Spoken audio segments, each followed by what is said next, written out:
کہ میرے حبیب آپ غمناک مت ہوں، آپ پریشان مت ہوں، آپ رنجیدہ مت ہوں. آپ کی امت کی اگر عمریں کم ہیں تو کیا ہوا، ثواب کا قلم تو اپنے دست قدرت میں ہے. میں آپ کی امت کو ہر سال ایک ایسی رات عطا فرماؤں گا، ہر سال ایک ایسی رات عطا فرماؤں گا کہ وہ عبادت تو ایک رات کریں گے لیکن اجر ہم انہیں 1000 مہینوں سے بھی بڑھ کر دیں گے. واہ، اور قرآن کہتا ہے سبحان اللہ. لیلۃ القدر خیر من الف شہر، لیلۃ لیلۃ القدر القدر خیر من الف شہر. الف یہ شہر. جو لیلۃ القدر ہے، یہ جو شب قدر ہے، یہ 1000 مہینوں سے افضل ہے. کیوں؟ بے شک. کیونکہ اس میں جو مسلمان عبادت کرتا ہے اللہ پاک 1000 مہینوں سے بھی بڑھ کے ثواب عطا فرماتا ہے. بے شک. تو یہ کس کا صدقہ ہے، کس کی نسبت کا صدقہ ہے؟ تو بھائی پہلے والے جتنی امتی تھے وہ بھی بندے خدا کے تھے، پہلے والے نبی رسول بھی اللہ کے نے بھیجے ہوئے تھے، سب اللہ کے تھے. وہ جتنی عبادت کرتے تھے اتنا اجر ملتا تھا. ہم ایک رات عبادت کرتے ہیں 1000 مہینوں کا اجر کیوں ملتا ہے؟ وجہ کیا کوئی ہمارا اپنا کمال ہے؟ نہیں نہیں، یہ نسبت مصطفیٰ کا کمال ہے.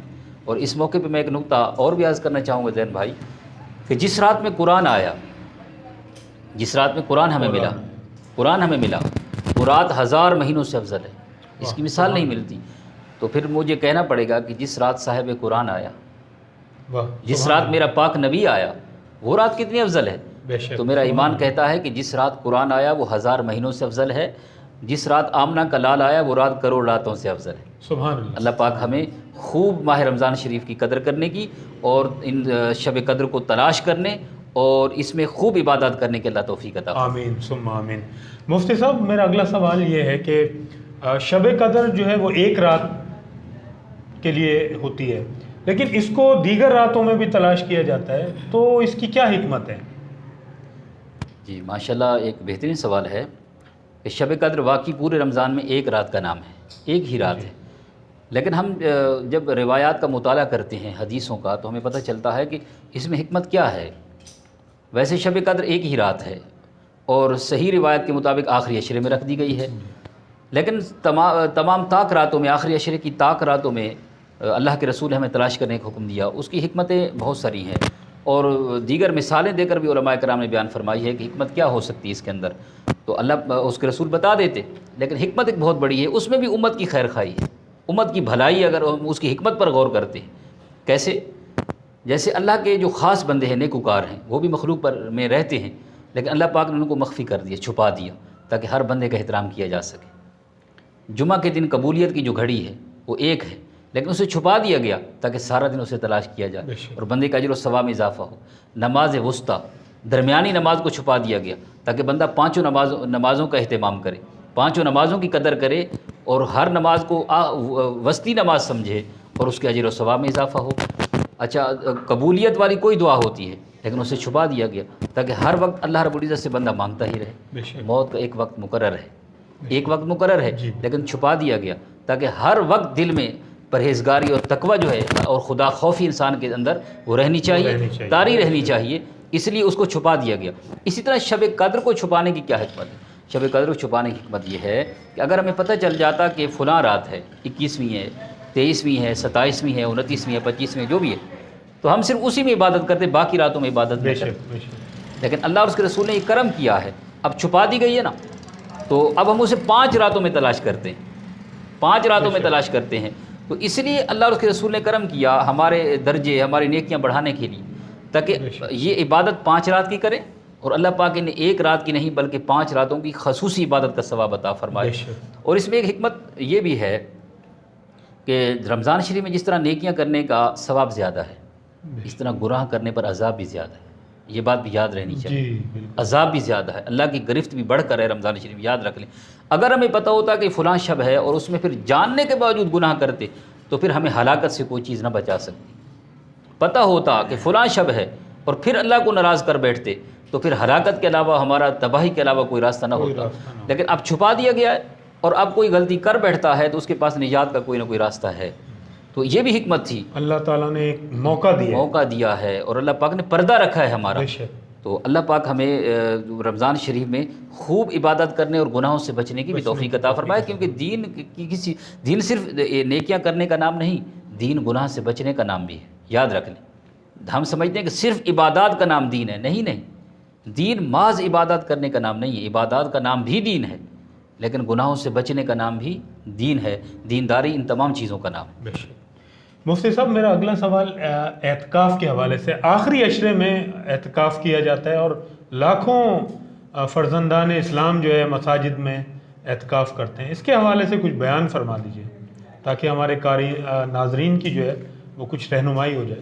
سبحان اللہ۔ اعتکاف بھی بہت پیاری عبادت ہے، اور یہ بھی اللہ نے اپنے حبیب کے غلاموں پر کرم کیا ہے، اور اس میں بھی ان کے درجے، ان کی نیکیاں اور ان کا مقام و رتبہ بڑھانے کا ایک ذریعہ ہے۔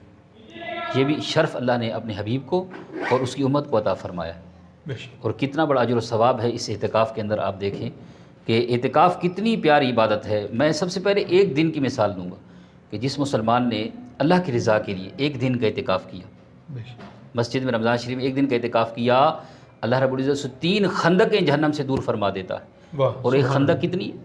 ایک خندق کی وسعت کتنی ہے؟ زمین آسمان کے برابر، یعنی بے حساب و کتاب اسے نجات مل جاتی ہے جہنم سے اس مسلمان کو جو شخص جو ہے ایک دن کا اعتکاف کرتا ہے۔ اب 10 دن کا حساب لگا دیں کہ کتنا خوش نصیب ہے وہ مسلمان جس نے 10 دن کا اعتکاف کیا ہے، اور اس کی کتنی فضیلت ہے۔ امام علی مقام امام حسین رضی اللہ عنہ حدیث پاک روایت کرتے ہیں، تاجدار کائنات فخر موجودہ صلی اللہ علیہ وسلم کا فرمان مبارک ہے کہ من اعتکف عشر فی رمضان کان کحجتین او عمرتین او کما قال علیہ السلام، کہ جس مسلمان نے آخری عشرے کا اعتکاف کیا رمضان میں، اللہ پاک اس سے 2 حجوں اور 2 عمروں کا ثواب عطا فرماتا ہے۔ سبحان اللہ، سبحان اللہ۔ اس سے بڑی فضیلت کیا ہو سکتی ہے؟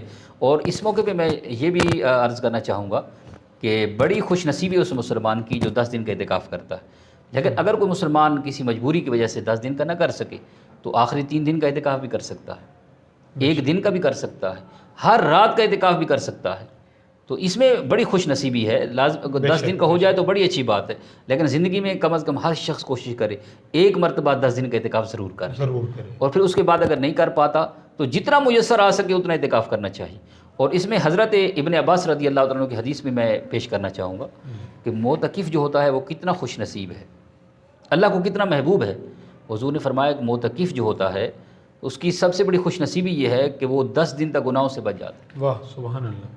بھائی اللہ کے گھر میں ایک بندے نے بیٹھنا ہے تو کیا اس نے گناہ بھی کرنے؟ صحیح بات، گناہ سے تو محفوظ ہو گیا، سب سے بڑی خوش نصیبی بے شک یہ ہو گئی اس کی۔ بے شک۔ اور دوسرا یہ ہے کہ اسے دنیا کی تمام نیکیاں اس کے کھاتے میں لے دی جاتی ہیں، مفہوم حدیث پاک۔ واہ سبحان اللہ۔ کیسے تمام نیکیاں؟ معاشرے میں جتنی نیکیاں ہو رہی ہوتی ہیں نا، ہو سکتا ہے وہ باہر ہوتا نہ بھی کرتا، لیکن اب اعتکاف کی پابندی کی وجہ سے وہ باہر نہیں جا سکتا۔ لیکن اللہ اتنا کریم ہے اس شخص پر کہ باہر جو بھی نیکی کرتا ہے اسے بھی اجر ملتا ہے، مسجد میں بیٹھے اعتکاف والے کو بھی ملتا ہے۔ مثال کے طور پر ایک بندہ مریض کی عادت کے لیے جا رہا ہے، اب معتکف تو نہیں جا سکتا، بے شک، تو اللہ پاک اس کی وجہ سے کہ اعتکاف کی پابندی کی وجہ سے اس کا اجر اعتکاف والے کو بھی دے رہا ہے۔ بے شک، باہر طواف بھی ہو رہا ہے، سبحان اللہ، اس کو بھی اجر مل رہا ہے، معتکف کو بھی مل رہا ہے۔ عمرہ بھی ہو رہا ہے، اس سے بھی اجر مل رہا ہے، اعتکاف والے کو بھی مل رہا ہے۔ جنازہ پڑھ رہا ہے کوئی مسلمان، اب یہ تو نہیں جا سکتے، لیکن اجر و ثواب اس کو بھی مل رہا ہے۔ باہر کو مسلمانوں کی خیر خواہی کر رہا ہے، جہاد کر رہا ہے، جو بھی نیکیاں کر رہا ہے، والدین کی خدمت کر رہا ہے، وہ سب کا سب اجر مفت میں اس کے کھاتے میں ٹرانسفر ہو رہا ہے۔ بے شک، تو میں سمجھتا ہوں کہ یہ کرم ہی کرم ہے، صحیح وہ بات، سب یہ حضور کا صدقہ ہے جو اللہ رب العزت نے ہمیں عطا فرمایا۔ بے شک، بس اللہ پاک ہمیں بھی کچھ نہ کچھ قدردانی کرنے کی توفیق عطا فرمائے۔ آمین ثم آمین۔ ناظرین، آپ نے مفتی صاحب کی گفتگو سنی، ماشاءاللہ کافی سیر حاصل گفتگو کی شب قدر کے حوالے سے، آپ نے بہت ساری معلومات حاصل کی ہوں گی۔ مجھے امید ہے کہ آپ جو ہے شب قدر سے جو ہے پورا فائدہ اٹھانے کی کوشش کریں گے۔